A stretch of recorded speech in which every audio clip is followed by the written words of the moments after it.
Imran, do you have any advice for our parents out there? What can they do? Teenage years are really important in the socialization of young people. It's where they stop being socialized by their parents. It's before they're socialized primarily by their relationships and work. So this sort of transition to adulthood. And it also conforms with a part of your kid's neurological development. It's the prefrontal cortex is developing in a big way in that time. It's the pruning of neurons, developing of their rational brain, of making them a proper adult, a human being that's able to function in society. In our time in those environments, in virtual reality run by Facebook, we saw things like people crowding around a kid saying, "This girl will give you a kiss if you say the N-word." And then you hear a pause, and then you hear what is genuinely one of the most chilling things I've ever heard, which is a child's voice saying the N-word.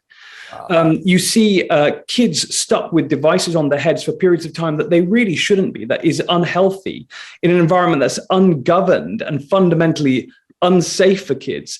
So I think that we need proper rules in place for how we allow kids to be in those environments. Well, yeah, you just said it, and that was my next question. What needs to happen? I mean, how do we ensure the safety for kids and teens? Well, look, I think the first point is for parents, just be aware that if you're handing over your kids for Mark Zuckerberg to babysit, it's not necessarily the smartest move in the world. That's a concern. There may be better ways to do it. But I think as well, there's something for government to do here as well, and regulators and the companies. So there's three things that we would recommend. First, we need the rules stated up front. So what's the community standards? How are they going to be, how do you report when they're breached? So state the rules up front. The second is transparency for enforcement.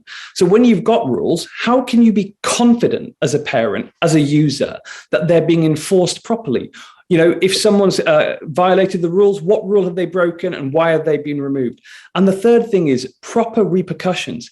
Here's the crazy thing. Actually, the platforms now have unprecedented power over users and to force them to abide by the community standards, because they can switch off the headsets.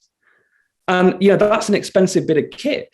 So if someone knows that if you go into their platform and you just shout the N-word repeatedly for half an hour, that your headset will be switched off, maybe they'll think twice about doing so. So proper repercussions for people that break the rules in a serial manner. Real consequences. A virtual consequence is basically no consequence at all.